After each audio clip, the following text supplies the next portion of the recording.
నమస్తే, నేను Yashoda. Welcome to Pallavi TV. పండుగ ప్రాముఖ్యతను చెప్పాలన్నా, పర్వదినం ప్రవచనం చెప్పాలన్నా గుర్తొచ్చే పేరు. విశ్వశాంతిని కాంక్షిస్తూ ఆధ్యాత్మిక ప్రసంగాలు ఇస్తారు. ఆధ్యాత్మికవేత్త, మనందరికీ తెలుసు, డాక్టర్ అనంతలక్ష్మి గారు. ఇవాల్టి మన గెస్ట్. దీపావళి పండుగ సందర్భంగా ప్రత్యేకమైన విషయాల గురించి మేడంతో చర్చిద్దాం. నమస్తే మేడం. నమస్తే. బాగున్నారమ్మా? బాగున్నాను. మీరు ఎలా ఉన్నారు? బాగున్నాను మేడం. దీపావళి పండుగ శుభాకాంక్షలు పల్లవి టీవీ ప్రేక్షకులందరి తరపున మీకు మొదట. అమ్మా, మీకు పల్లవి టీవీ ప్రేక్షకులకు ఎక్కడెక్కడ దీపావళి జరుపుకుంటున్నారో ఆ తెలుగు వాళ్ళందరికీ కూడా దీపావళి శుభాకాంక్షలు. మేడం, దీపావళి అనగానే వరుసగా దీపాలు పెడతాం ఇంట్లో. అవునమ్మా. ఆ దీపం వెలుగు మనకు ఇచ్చే సందేశం అంటే ఏం చెప్పొచ్చు? దీపం జ్యోతి పరబ్రహ్మ, దీపం సర్వతమోపహం, దీపేన సాధ్యతే సర్వం, సంధ్యాదీపం నమోస్తుతే. అంటే దీపము పరబ్రహ్మ స్వరూపము, దీపం వల్ల అన్నీ సాధించబడతాయి. అందువల్ల అది అన్ని రకాల చీకట్లను పోగొడుతుంది గనక నేను సంధ్యాదీపం పెడుతున్నాను అన్నారు. అన్ని రకాల చీకట్లు అంటే ఏమిటి? సూర్యుడు అస్తమిస్తే వచ్చే చీకటి ఒకటే కాదు. అజ్ఞానం, దుఃఖం, బాధ, దిగులు, ఇట్లాంటివన్నీ చీకటే అంటాం కదా. మనకి పనికి రానివి, మనం వద్దనుకునేవి, మనకి దరిదాపుల్లో కూడా రాకూడదు అని వేటిని అనుకుంటామో అవన్నీ చీకట్ల కిందే లెక్క. అటువంటి సమస్తమైన చీకట్లను పోగొట్టి అంతకన్నా సమస్తమైనటువంటి వెలుగుల్ని ఇచ్చేటటువంటిది దీపం గనక దీపేన సాధ్యతే సర్వం. దీపంతో అన్నీ సాధించుకుంటాం. అక్కడ ఏముంటుందో తెలుసు. చదువుకోవాలంటే దీపం కావాలి, మందు వేసుకోవాలంటే దీపం కావాలి, జ్ఞానం కావాలంటే దీపం కావాలి, భయం పోవాలంటే దీపం కావాలి. కనుక దీపం ఉంటే అన్నింటినీ సాధించవచ్చు. అందుకని దీపాల వరుసలు పెట్టేసుకుంటాం మనం. దీపావళి పండుగ ఎన్ని రోజుల పండుగ మేడం? మనకి మామూలుగా దీపావళి అనేది ఒకరోజు. కానీ దీపావళికి ముందు రోజు నరక చతుర్దశి అని చేస్తాం. అది పండగలో భాగమే తప్ప పండగ కాదు. పండగకి ప్రిల్యూడ్ అంటారే, అట్లా. దానికి ఆ రోజు అభ్యంగన స్నానాలు చేయడం, కొత్త బట్టలు కట్టుకోవడం, అట్లాంటివన్నీ చేస్తాం. దీపాలు వెలిగించుకునేది, లక్ష్మీదేవిని పూజ చేసేది అంతా దీపావళి నాడే. మనకి అంతే. కానీ ఉత్తర దేశం వాళ్ళు మాత్రం ఎక్కువ రోజులే చేసుకుంటారు. వాళ్ళకుంది. ఏదైనా సరే ఒక పండగ ఒక ప్రాంతం వాళ్ళు ప్రధానంగా చేసుకుంటే దాన్ని ఎక్కువ రోజులు చేసుకుంటారు. మనం సంక్రాంతి చేసుకుంటాం, ఉత్తర దేశంలో దీపావళి చేసుకుంటారు. ముందు రోజు నరక చతుర్దశి, దానికన్నా ముందు రోజు ధనత్రయోదశి. అప్పటికి 3 రోజులు అయినాయి. దీపావళి 3వ రోజు. ఆ తరువాత రోజు గోవర్ధన పూజ. ఆ తరువాతి రోజు భ్రాతృద్వితీయ. ఆ తరువాతి రోజు భగినీ హస్త భోజనం. ఆ తరువాతి రోజు ఉత్తర దేశీయులు చేసుకోరు, మనం చేసుకుంటాము నాగుల చవితి. ఇలా వరుసగా ఉంటాయన్నమాట. దీపావళి మీరు ఇందాక అన్నారు దీపం జ్యోతి పరబ్రహ్మ స్వరూపం అని. సో దీపావళి పండుగ సందర్భంగా మనం చేసుకునే దీపం వెలుగు ఎట్లయితే ప్రపంచానికి వెలుగునిస్తుందో, మన ఆత్మ లేకపోతే మన మనస్సు వెలగాలంటే నిజంగా పండుగ చేసుకునే విధానం ఎట్లా ఉండాలి? పండుగ చేసే విధానం ఏమిటంటే, పండుగ అనే పదానికే పండింది అని అర్థం. అంటే పరిపూర్ణత్వం. పచ్చిగా లేదు, పింద కాదు, కాయ కాదు, పరిపూర్ణంగా పండింది. అటువంటి పండుగ చాలా ఆనందంగా చేసుకోవాలమ్మా. ఈ ఆనందానికి సంకేతంగానే దీపాలు వెలిగించుకుంటాం, తీపి పదార్థాలు తింటాం, కొత్త బట్టలు కట్టుకుంటాం, ఇవన్నీ చేస్తాం. ఇంకా మధ్యకాలంలో మొదలైంది, మనం ఇప్పటికీ చేస్తున్నాము, టపాకాయలు కాల్చుకుంటాం. సంతోషంగా ఒకళ్ళకొకళ్ళు మిఠాయిలు పంచుకుంటాం. ఇది ఆనందం. ఇంతకన్నా ఆనందం ఏముంటుందమ్మా? హాయిగా తింటాం, ఆనందంగా ఉంటాం, సమయాన్నంతా సంతోషంగా గడుపుతాం. ఎటువంటి బాధలు, బాధ్యతలు, కోపాలు, తాపాలు లేకుండా సంతోషంగా.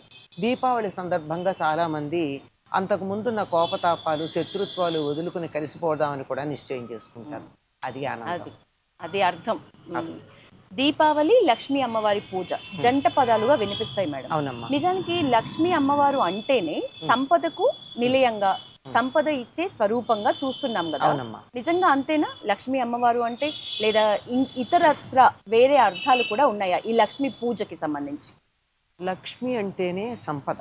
ఉమ్, సంపద అంటే క్యాష్ ఒకటే కాదు కదా, ఉమ్, ఆరోగ్యం సంపదే, ఉమ్, ఐశ్వర్యం సంపదే, భోగం కూడా సంపదే. భాగ్యం ఉన్న వాళ్ళందరూ భోగం అనుభవిస్తారు నుందా? అవును అవును. లేదు కదా. సంతానం సంపదే, విద్య సంపదే. ఇలా ఏదైతే మనకి ఏది కావాలో అదంతా ప్లెంటీఫుల్గా, బౌంటిఫుల్గా, నిండుగా, సమస్తంగా నేను అనుభవించి ఇతరులకు ఇవ్వగలిగినంత అధికంగా ఉండడమే సంపద. ఉమ్, అది అన్ని రకాల సంపద అందులోనే.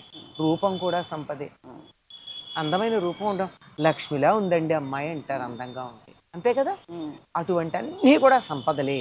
అన్ని సంపదల్ని సంకేతించేది లక్ష్మీదేవి. ఓకే. కనుక లక్ష్మీదేవి పుట్టేటప్పుడే 8 రూపాల్లో ఆవిర్భవించింది అంటారు, అష్టలక్ష్ములుగా చెప్తారు. ఉమ్, అందులో ఇవన్నీ ఉన్నాయి కదా, ధనలక్ష్మి, ధాన్యలక్ష్మి, సంతానలక్ష్మి, విద్యాలక్ష్మి, అష్టలక్ష్మి. ఇలా ఆదిలక్ష్మి వీటన్నిటికీ మూలమైంది. ఇవన్నీ ఉంటాయి. ఓకే. ఇప్పుడు లక్ష్మీ పూజలాగే ఉమ్, కేదారేశ్వర వ్రతాలు, నోములు కూడా దీపావళితోనే స్టార్ట్ అవుతాయి. ఉమ్, సో ముఖ్యంగా కేదారేశ్వర వ్రతం, ఉమ్. దాని ప్రాముఖ్యత ఏంటి మేడం? అది ఆ, తెలంగాణ ప్రాంతంలో, మహారాష్ట్ర ప్రాంతంలో ఇక్కడే చేస్తారమ్మా. చాలా ప్రాంతాల్లో చేసుకోరు. శివుడికి ఇష్టమైన వ్రతం అంటారా మేడం కేదారేశ్వరుడు అంటే శివుడే కదా, కేదార్నాథ్ ఉంది కదమ్మా. ఆ కేదార్నాథ్లో ఉన్న ఈశ్వరుడు కేదారేశ్వరుడు. ఎందుకని ఈ సమయంలోనే చెప్తా. కేదారము అంటే మాగాణి పొలం, ఓకే. వరి బాగా పండేది, ఆహా. మంచి వరి పండేదాన్ని కేదారాలు అంటారు, మాగాణి అంటారు. మాగాణి. ఇప్పుడు మెట్ట పొలంలో మనకి వరి పండదు కదా, వరి పండే పొలాలు. కేదారంలో ఇప్పటికి కూడా మీకు బాస్మతి రైస్తో వండినటువంటి పరమాన్నమే దేవుడికి నివేదన చేస్తారు కదా కేదారేశ్వరంలో. అంటే వరి ధాన్యానికి ప్రాధాన్యం ఇచ్చేటటువంటి శివుడు. ఇక్కడ వరి తినేటటువంటి వాళ్ళం, వరికి ప్రాధాన్యం ఉన్నటువంటి ప్రాంతం. ఇక్కడ వరిని మనకు ఆహారానికి, ధాన్యానికి, అంతటికి కూడా సంకేతంగా కేదారేశ్వరుని పూజిస్తాం. సాధారణంగా దీపావళి సమయానికి పంటలు ఇంటికి రావు కానీ పొలాలు కోతలైపోతాయి. కోతలైపోయి అక్కడ పనలు వేయడమో, పురి వేయడమో, కుప్ప వేయడం అంటారు, కుప్ప వేయడమో జరుగుతూ ఉంటుంది. కొన్ని చోట్ల ఇంటికి కూడా వస్తాయి. కనుక ఎలాగో ధాన్యం మనకు వచ్చేటటువంటి సమయం కనుక ధాన్య రూపంలో ఉన్నటువంటి శివుని గురించి ఆరాధించుకునేటటువంటి కేదారేశ్వర వ్రతం. దీనికి సంబంధించి పార్వతికి, శివుడికి సంబంధించి ఒక కథ చెప్పుకోవడం, ఇవన్నీ మనకు ఒక వ్రతం చేస్తే కథ చెప్పుకునే అలవాటు. ఇప్పటికీ కూడా ఈ ప్రాంతంలో వాళ్ళంతా ఈరోజు కేదారేశ్వర వ్రతం చేసుకుంటారు. ఆ రోజు పగలంతా ఉపవాసం ఉంటారు, సాయంకాలం తప్పనిసరిగా వరికంకులు పెడతారు. మీరు గమనించారో లేదో తెలియదు. వీలైనన్ని కూరలు అవన్నీ చేసి అక్కడ పెడతారు. అందరికీ పెట్టిన తర్వాత వాళ్ళు తింటారు, పగలంతా ఉపవాసం ఉండి కూడా. ఐరేణి కుండలు ఉన్నవాళ్ళు కూడా ఇవాళ ఐరేణి కుండల్లో ధాన్యాలు అవి మార్చుకునేటటువంటి రోజు. అంటే ధాన్య సంపదకి సంబంధించి చేసేటటువంటి వ్రతం. నోములు ఎన్ని రకాలు మేడం? ముఖ్యంగా కొత్తగా నోము తీసుకోవాలి అనుకునే కొత్త జంటలైనా, కొత్తగా నోముని ఎత్తుకోవాలనుకునే వాళ్ళైనా మొదటిసారి ఎట్లా, ఏ నోముతో స్టార్ట్ చేస్తే మంచిది? వాళ్ళకి ఏమైనా సలహా ఇవ్వాలంటే ఏమి ఇవ్వగలరు?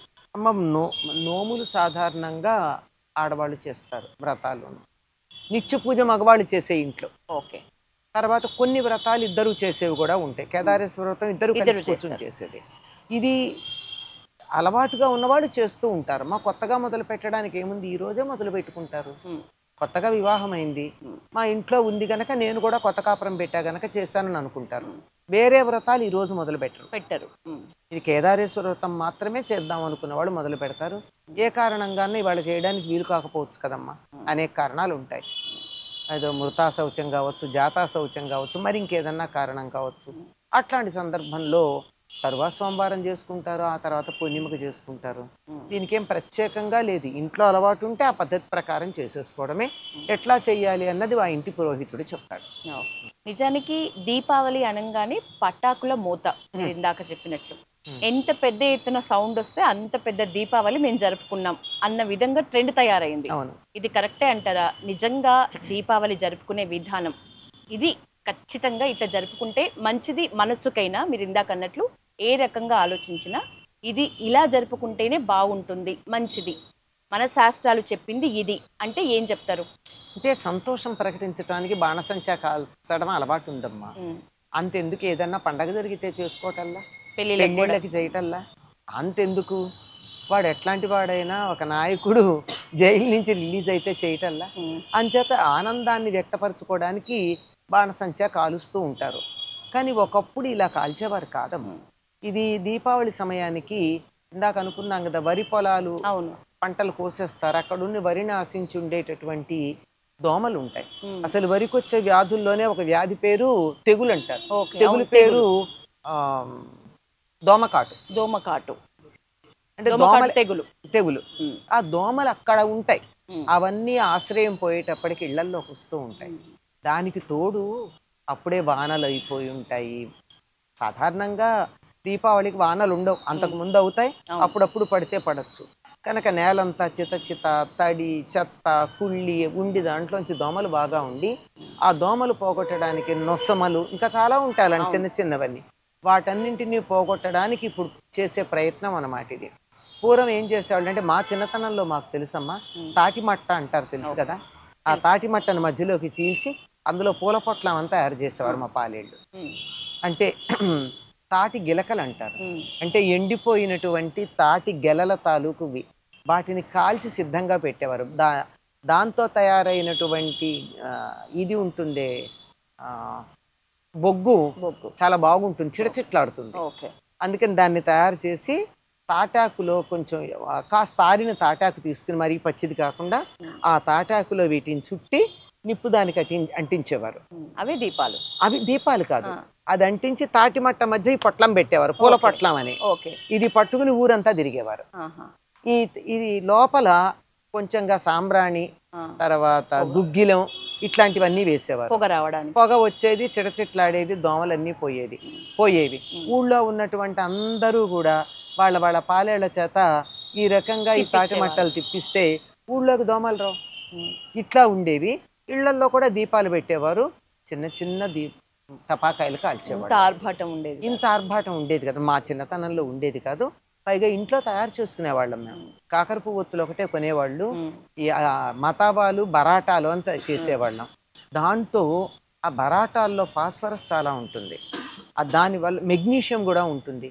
దానివల్ల విపరీతమైన వెలుగు రావడం, అంతేకాకుండా పురుగులన్నీ టపటపా చచ్చిపోవడం. దానివల్ల పర్యావరణానికి హాని కూడా లేదు. సల్ఫర్ ఎప్పుడు పెడతామో అప్పుడు పర్యావరణంలో కొంచెం ఇబ్బంది కలుగుతుంది. మిగిలినటువంటి కొన్ని రసాయనాలు పర్యావరణానికి హాని కలిగించే ఉంటాయి, కొన్ని రసాయనాలు పర్యావరణానికి హాని కలిగించే అట్లా ఉండేవి. రాను ఈ పాము బిళ్ళలు వాడతారు, పొగ రావటం కాదు, అది చాలా డేంజర్. పాము బిళ్ళలు చాలా మంది ఇష్టంగా నిజానికి అన్నిటికంటే పాము బిళ్ళలు మంచిగా పిల్లలు పెద్ద కష్టపడక్కర్లా, వెలిగిస్తే చాలా వాళ్ళు చూస్తూ ఉండగా ఇట్లా లేస్తుంది. కానీ దాని నుంచి వచ్చేటటువంటి మసి గాని పొగ గాని చాలా భయంకరం. మెగ్నీషియం తీగలు వాడేవాళ్ళు, బ్రహ్మాండమైన వెలుగు వచ్చేది. ఆ వచ్చేటటువంటి భస్మాన్ని అట్టే పెట్టేవారు, తర్వాత మందులకు వాడేవారు. అంత మంచిగా ఉండేవి టపాకాయలు కాల్చుకోవడం గానీ ఏదైనా. సో మీరు ఏకీభవిస్తారా మేడం? ఇప్పుడు పర్యావరణవేత్తలు దీపావళి సందర్భంగా పక్షులు చనిపోతున్నాయనో, కాలుష్యం ఎక్కువ అవుతుందనో, అసలు ఇదంతా ఒక ఆర్భాటం, ఇంత హడావిడి అవసరమే లేదు పండుగకి అని అంటారు కదా, దాంతో మీరు ఏకీభవిస్తారా? అంటే నిజానికి అవసరం లేదు, కానీ చెప్పే వాళ్ళ మాట మాత్రం సరైంది కాదు. ఎందుకంటే ఇక్కడ మాన్పిస్తాం, ఇందాక నేను చెప్పిన సందర్భాల్లో టపాకాయలు మార్పించండి, బాణసంచా మార్పిస్తారా? కాలుష్యం దేనివల్ల ఎక్కువ వస్తుంది? ఢిల్లీలో కాలుష్యం అంతా వెహికల్స్ కన్నా ఎక్కువ, వెహికల్స్ కూడా తక్కువ. అక్కడుండే పొగ కాలుష్యం దేనివల్ల తెలుసా? పక్కన ఉన్నటువంటి పంజాబ్లో గోధుమ గడ్డి వరి గడ్డి కాల్చటం వల్ల వచ్చేది ఎక్కువ. అది మాన్పించండి, ఆ గడ్డి తీసుకెళ్లి ఆవులకు వేసి ఏర్పాటు చెయ్యండి, ఆవులు బతుకుతాయి, పర్యావరణం బాగుంటుంది. అది చెయ్యరు, ధైర్యం లేదు చేయడానికి. ఇక్కడ మనం ఏమనం గనక చేయరు. అవన్నీ చెయ్యండి, మనం కూడా టపాకాయలు కాల్చద్దు. అవన్నీ చేస్తే కాల్చద్దు, అస్సలు పర్యావరణాన్ని పాడు చేయొద్దు. ఎవరు టపాకాయలు కాల్చకండి, ఎప్పుడూ కాల్చకండి. ఏం మా పండక్కి మాత్రమే మానేయాలా అన్నది కోపం. కాల్చటాన్ని నేను సపోర్ట్ చేయటల్లా, దీన్ని ఒక్కదాన్ని మానమన్న దాన్ని నేను వ్యతిరేకిస్తున్నా. అర్థమైంది. ఇది ఒక్క చోట మాన్చడమే నేను వ్యతిరేకించేది. కానీ అన్ని చోట్ల మానేస్తే మనం కూడా సంతోషిద్దాం, పర్యావరణం బాగుంటుంది కదా. ఢిల్లీలో ఒక్కసారి మొత్తం అంతా ఢిల్లీలో పర్యావరణం ఎందుకు పాడవుతోందో చేసుకుంటే అది ఇంకొకటి. వింధ్య నుండి వచ్చే కింద నుంచి దక్షిణం నుంచి వచ్చేటటువంటి వాయువుల వల్ల వింధ్య మీద ఉన్నటువంటి దుమ్మంతా లేచి ఢిల్లీ అంతా ఇసుక దుమ్ము పడుతోంది. కారణం ఏమిటంటే గొర్రెల్ని మేపుతున్నారు అక్కడ. గొర్రెలను మేపటం వల్ల. గొర్రెలేమో అప్రూవ్ చేసి తింటాయి గడ్డిని. అవును. ఆవులు గేదెలునేమో పైన చిగుళ్ళు తింటాయి. అప్రూవ్ చేసేసి గడ్డి లేకుండా చేస్తే ఏమవుతుంది? దుమ్ము వచ్చేది, అది పర్వతం పాడవుతోంది. వానలు ఎక్కడికో వెళ్ళాల్సిన ఇంకో చోటకు వస్తున్నాయి. మేఘాలు నడ్డుకోవడం ఉండదు. ఇన్ని రకాలు ఉన్నాయి. ఇవేవీ చేయకుండా హిందువులు ఏమన్నా పర్వాలేదు కదా అని వాళ్ళ మనోభావాలు దెబ్బతీస్తే ఏమనరు, చచ్చుమొహాలు చేతకాని వాళ్ళు అని చెప్పి వాళ్ళ పండగల మీద పడుతున్నారు. దీనివల్ల పెద్దగా రాదు. లాస్ట్ ఇయర్ అనుకుంటా అవును దీపావళి కన్నా ముందే ఢిల్లీలో కాలుష్యం యొక్క పర్సంటేజ్ చెప్పి దీపావళి రాకుండానే హై వెళ్ళిందన్నారు. ఎందువల్ల వెళ్ళిందో స్టడీ చేశారు. దాంతోపాటు ఒక అమెరికన్ శాస్త్రవేత్త ఒక అద్భుతమైనటువంటి ఒక ఎనాలిసిస్ చేశాడు. ఇప్పుడు కాల్చేటటువంటి టపాకాయల కన్నా గడ్డి కాలిస్తే వచ్చేటటువంటి కాలుష్యం కన్నా బక్రీద్ అప్పుడు గొర్రెల్ని చంపి ఆ చంపినటువంటి గొర్రెల తోళ్ళన్నీ ఒక చోట పడేస్తారట. అంటే వాటిని ప్రాసెస్ చేసే సమయం కూడా ఉండదు అప్పుడన్నీ. వాటి వల్ల వచ్చేటటువంటి కాలుష్యం వీటన్నిటికన్నా ఎన్నో రెట్లు ఎక్కువ అని నేను చెప్పిన మాట కాదు, మన వాళ్ళు చెప్పిన మాట కాదు, ఒక అమెరికన్ శాస్త్రవేత్త, పర్యావరణ శాస్త్రవేత్త చెప్పినటువంటి మాట. అది వీటన్నిటి గురించి మనం ఆలోచించి మనం కూడా టపాకాయలు మానేద్దాం. మీరు చెప్పిన దాని ప్రకారం నాకు అర్థమైంది. మనకున్నంతలో, మనకు సాధ్యమైనంతలో పండుగను మనకు నచ్చిన రీతిలో, మనం వెచ్చించగలిగిన రీతిలో కొనుక్కొని వీలైనంత వరకు అవతల వాళ్ళకి పర్యావరణానికి హాని కలగని రీతిలో చేసుకోవడమే శ్రేయస్కరం. మీరు ఇందాక మీ చిన్ననాడు ఇట్లా లేదు అన్నారు. మీ చిన్నప్పటి నుంచి ఇప్పటి వరకు ఒక స్పెషల్ దీపావళిగా గుర్తుండిపోయిన దీపావళి అంటే ఏ ఇయర్ మీకు? మాకు చిన్నప్పుడే బాగానమ్మా, చాలా సంతోషంగా గడుపుకునే వాళ్ళం, ఆనందంగా ఉండేది. అందరం వచ్చేవాళ్ళం, మా బంధువులు కూడా కొంతమంది వచ్చేవారు. ఆనందంగా ఇంకా మేము పండగ ముందు నుంచి 15 రోజుల ముందు నుంచి దీపావళికి దసరా అయిన దగ్గర నుంచి దీపావళి ఏర్పాట్లే. పాత కాగితాలు తీయడం, గొట్టాలు తయారు చేయడం, ఆ గొట్టాల్లో ఇవి కూరడం, మందులు కూరడం, మిగిలిపోయింది ఆ ముందు చిచ్చుబుడ్లకు పైన పెట్టే మందు కొంచెం తీసి పిచ్చికలు తయారు చేయడం, చుట్టుకు ఉండేవి అవన్నీ తయారు చేయడం. తర్వాత ఉమ్మెత్తకాయలు తెచ్చి వాటి మధ్యలో కోసేసి వాటిని చక్కగా దొల్లగా చేసి అందులో దీపాలు పెట్టేవాళ్ళం.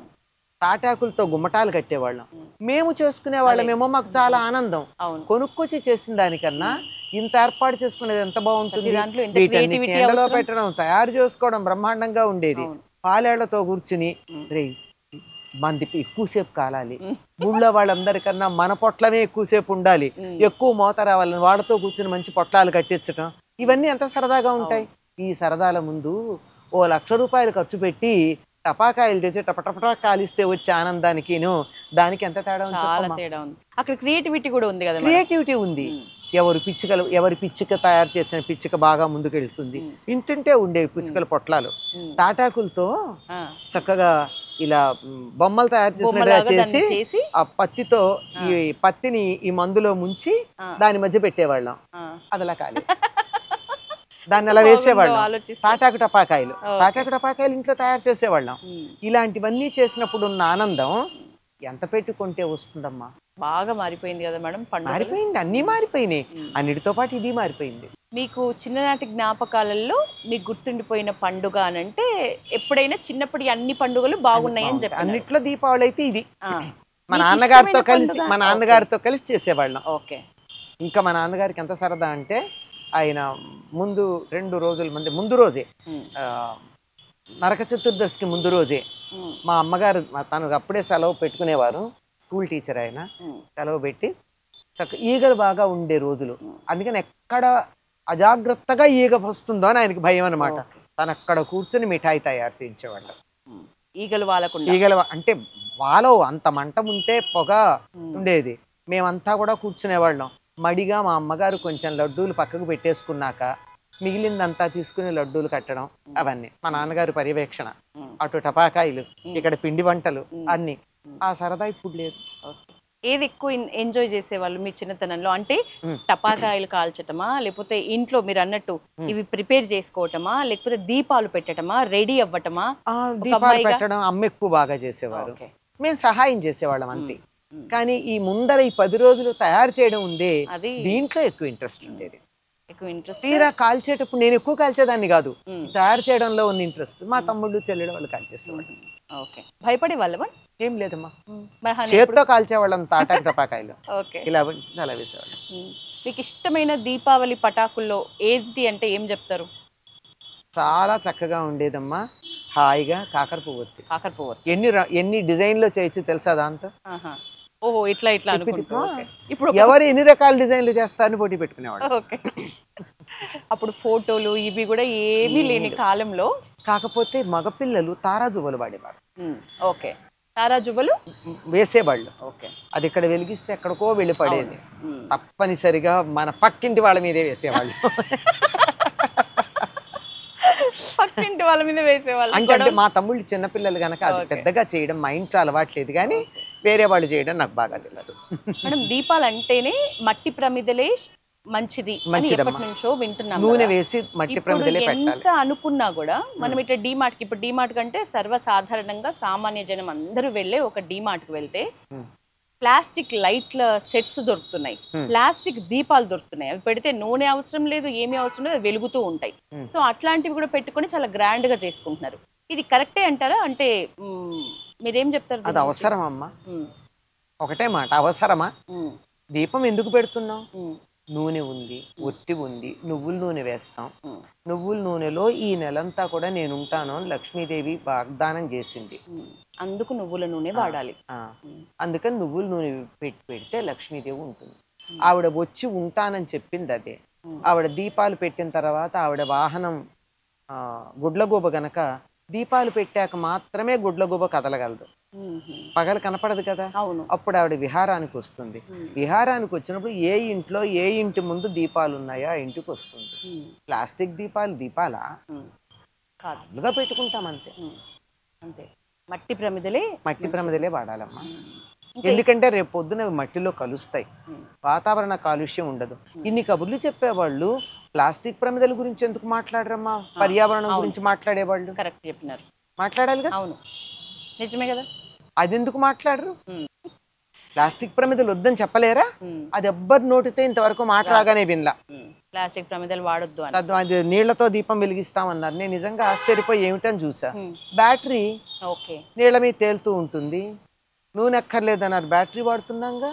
ఏదైతే అది ఇంకా డేంజర్ కదా నూనె కన్నా.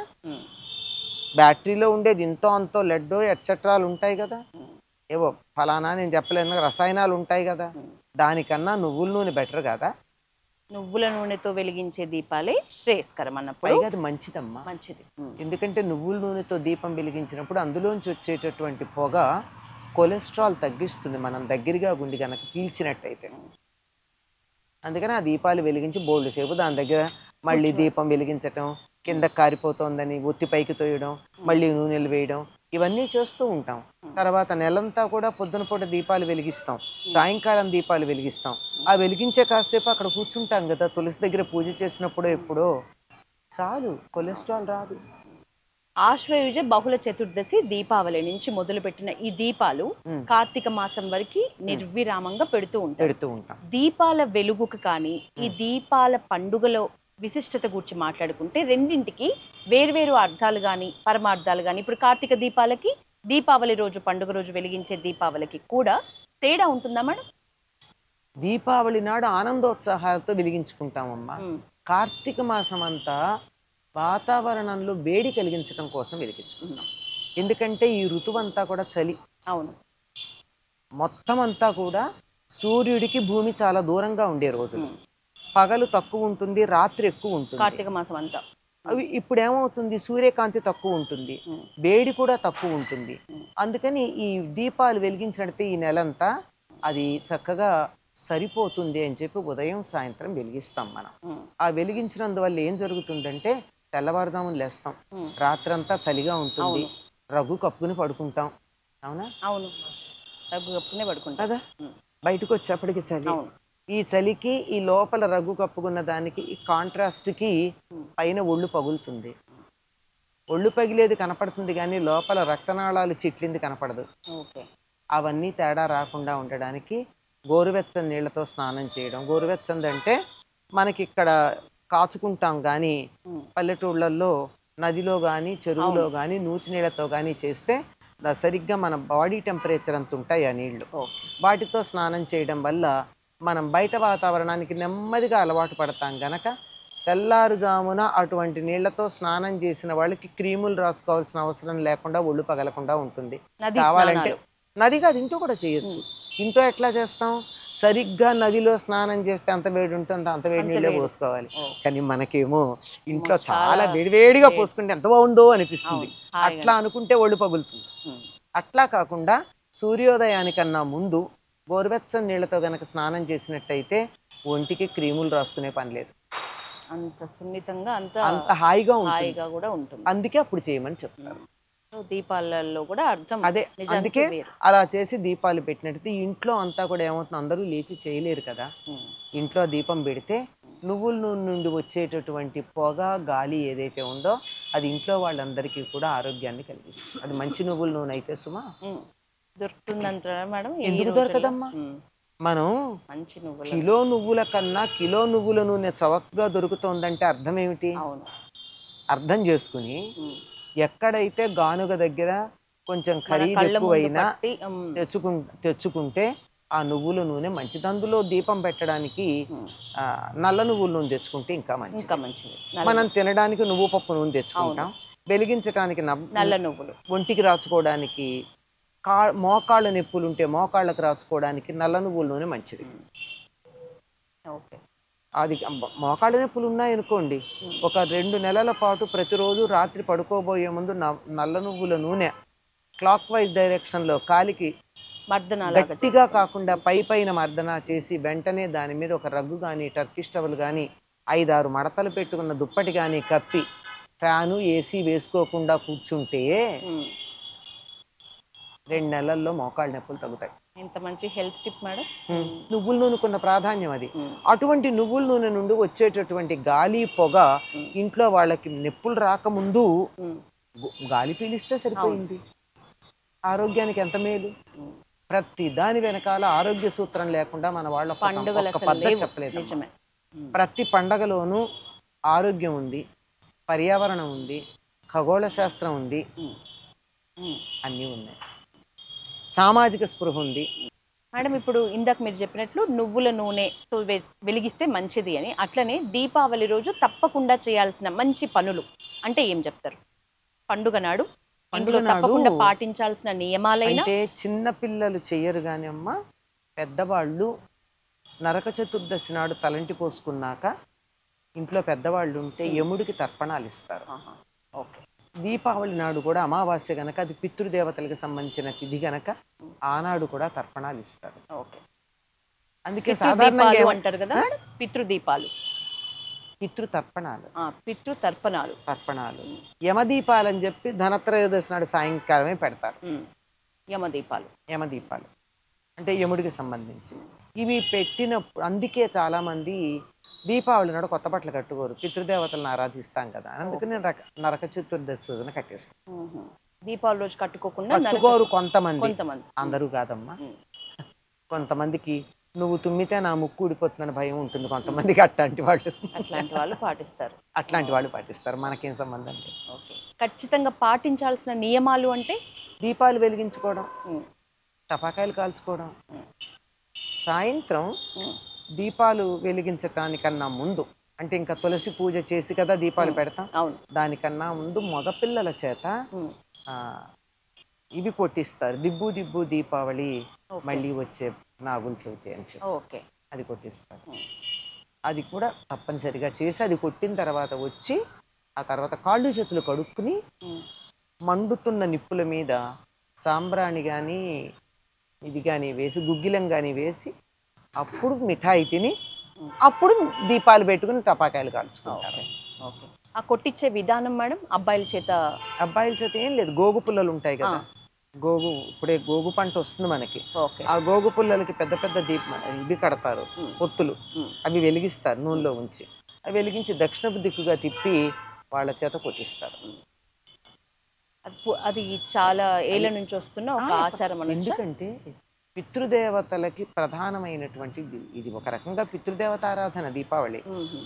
దక్షిణాయనంలో మధ్యలో వస్తుంది కనుక పితృదేవతలు దక్షిణ దిక్కుకుంటారు. వాళ్ళని చూసి వాళ్ళకి సంతోషం కలిగేటట్టుగా అది కొట్టి అప్పుడు వచ్చి పితృదేవతారాధన గనక వచ్చి కాళ్ళు చేతులు కడుక్కుంటారు. సాధారణంగా పితృదేవతలను ఆరాధించేది మగపిల్లలే గనక మగపిల్లలతో కొట్టిస్తారు, ఆడపిల్లలు కొట్టరు సాధారణంగా. మేడం, దీపావళికి సంబంధించి చాలా కథలు ప్రచారంలో ఉన్నాయి.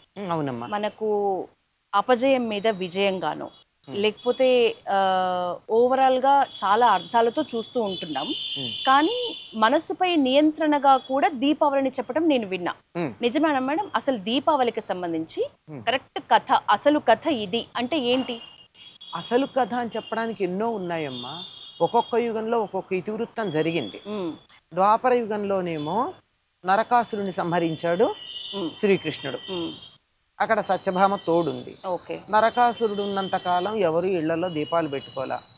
ఎందుకంటే రాక్షసులకి రాత్రిపూట శక్తి ఎక్కువ గనక అతడు యవ్వనంలో ఉన్న అబ్బాయిల్ని కానీ అమ్మాయిల్ని కానీ ఎత్తుకుపోయాడు, రాజకుమారుల్ని రాజకుమార్తెల్ని కామాఖ్యాదేవికి బలి ఇవ్వడానికి. అందుకని ఇళ్లలో దీపాలు పెట్టుకోవాలి, మా ఇల్లు ఇక్కడ ఉందని తెలిస్తే ఎత్తుకుపోతాడని భయానికి. అందువల్ల చచ్చిపోయాక వాడు చచ్చిపోయిన తర్వాత హ్యాపీగా దీపాలు పెట్టుకున్నారు. అది ఒక కథ. ఇది కలియుగంలో విక్రమాదిత్యుడు పూనుల్ని శకుల్ని దేశంలో నుంచి తరిమేసి సనాతన ధర్మానికి సంబంధించిన సామ్రాజ్యాన్ని స్థాపించాడు. అందుకే మనం విక్రమ సంవత్ లెక్క పెట్టుకుంటూ ఉంటాం. అది కూడా జరిగింది దీపావళి నాడు. అలాగా అనేకమైనటువంటి శుభకార్యాలు దీపావళి నాడు జరిగాయి. అందువల్ల అన్ని అమావాస్యల్లాగా ఇది అశుభం కాదు, శుభప్రదమైన అమావాస్యగా చెప్పుకుంటాం. దీపావళి రోజు లక్ష్మీదేవి ఆవిర్భవించింది కూడా ఈ రోజు. లక్ష్మీదేవి పుట్టింది.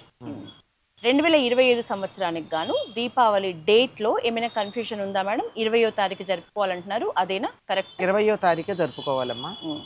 కన్ఫ్యూజన్ రావడానికి కూడా కారణం చెప్తాను. 20వ తారీఖు సాయంకాలం 5:30కో 5:20కో ఎంతకో అమావాస్య వస్తుంది. సూర్యోదయానికి లేదు కదా, మనం ఇవాళ దీపావళి ఎందుకు జరుపుకుంటామంటారు. అందరికీ అన్నిటికీ అన్ని పండగలకి సూర్యోదయానికి ఉండాలనే నియమం లేదమ్మా. ఒక్కొక్క పండగ జరుపుకునేటప్పుడు ఒక్కొక్క తిథికి ప్రాధాన్యం ఎక్కడ ఉన్నది అనేది ప్రాధాన్యం ఉంటుంది. సంకల్పం చెప్పుకోవడం అంటే ఒకవేళ పూజ చేస్తూ సంకల్పం చెప్పుకుంటే మాత్రం ఆశ్వయుజ కృష్ణ చతుర్దశి అని చెప్పుకునే తత్కాల అమావాస్య అని చెప్పుకుని పూజ చేసుకుంటాం. మర్నాడే అమావాస్య చెప్పుకుంటాం. కానీ దీపావళి అమ్మవారి పూజ మాత్రం రాత్రి చేస్తాం గనక ఆ రోజే సాయంకాలం 20వ తారీఖే దీపావళి. ఉదయం నరక చతుర్దశి, సాయంత్రం దీపావళి రెండు. మేడం, దీపావళి పండుగ సందర్భంగా చేసుకునే లక్ష్మీ పూజకి అనువైన సమయం అంటే ఏం చెప్తారు? మామూలుగా తెలుగు వాళ్ళంతా పొద్దునే చేస్తారు మా లక్ష్మీనారాయణ పూజ అని. ఎవరైతే వ్యాపారస్తులు ఉంటారో, కొత్త పుస్తకాలు పెట్టుకుంటారు కదా వ్యాపారానికి, వాళ్ళు మాత్రం దీపాలు పెట్టాకే చేస్తారు. కొంతమంది అయితే అర్ధరాత్రి చేయాలని నియమం పెట్టుకుంటారు. ఎందుకంటే అమ్మవారు చీకటి పడ్డాక తన వాహనాన్ని ఎక్కి బయలుదేరినప్పుడు కొత్తగా పెళ్ళయింది, ఇద్దరు కలిసి అలా సరదాగా విహారం చేస్తారు. ఇవాళకి నా వాహనం ఎక్కుదానిలే అంటుంది ఆవిడ. మిగిలిన సందర్భాల్లో గరుడ వాహనం ఎక్కినా ఇవాళ మాత్రం తన వాహనం ఎక్కి బయలుదేరుతుంది కదా గుడ్లగూబ. అందుకని సాయంకాలం బయలుదేరుతుంది. మేము మన ఇంటికి వెంటనే వస్తుందో కొంచెం ఆలస్యంగా వస్తుందో ఎవరికి తెలుసు. అందుకని అర్ధరాత్రి దాకా ఇంట్లో దీపాలు ఉంచుకుంటారు. సాయంకాలం అంతా కూడా ఏ సమయంలోనైనా పూజ చేసుకోవచ్చు. పూజ ఎప్పుడు చేసినా దీపాలు మాత్రం అప్పటిదాకా ఉంచుతారు. ఓకే మేడం, దీపావళి పండుగ సందర్భంగా పల్లవి టీవీ ప్రేక్షకులకి మీరు ఇచ్చే సందేశం? ఈ దీపావళి అందరికీ దివ్య దీపావళి కావాలని, బాహ్యమైనటువంటి చీకట్లే కాక మనసులో ఉండేటటువంటి అజ్ఞానం, అవిద్య, దుఃఖం, విచారం, బాధ మొదలైనటువంటి చీకట్లన్నీ పోయి విజ్ఞానం, జ్ఞానం, విద్య, సంతోషం, సుఖం, ఆనందం ఇవన్నీ కలగాలని ఆ దీపం జ్యోతి పరంబ్రహ్మ అని సాక్షాత్తు లక్ష్మీదేవి స్వరూపమైన ఆ దీపాన్ని వెలిగిస్తూ ప్రార్థించుకుందాం. అందరూ అటువంటి వెలుగులమయ లోకంలో మనం ఉందాం. Thank you so much madam. Deepavali పండుగ సందర్భంగా మేము పల్లవి టీవీ ప్రేక్షకుల కోసం ఈరోజు మీతో ఇంత మంచి విషయాలు మాట్లాడడం నిజంగా మనస్ఫూర్తిగా చాలా సంతోషంగా ఉంది. నాకు కూడా సంతోషం అమ్మా. మంచి విషయాలు వినేవాళ్ళు దొరకడం కూడా కష్టమే. చెప్పేవాళ్ళు చాలామంది ఉన్నారు, కానీ ఆకర్షణీయంగా ఉండే విషయాల మీద ఉన్నంత కుతూహలం పనికొచ్చే విషయాల మీద ఉండదు. కనుక మీరు విన్నందుకు, 10 మందికి వినిపించే ప్రయత్నం చేస్తున్నందుకు సంతోషం. Thank you madam. ఇది కూడా ఒక రకంగా వెలుగుని పంచటమే. Thank you madam. Thank you so much. నమస్తే.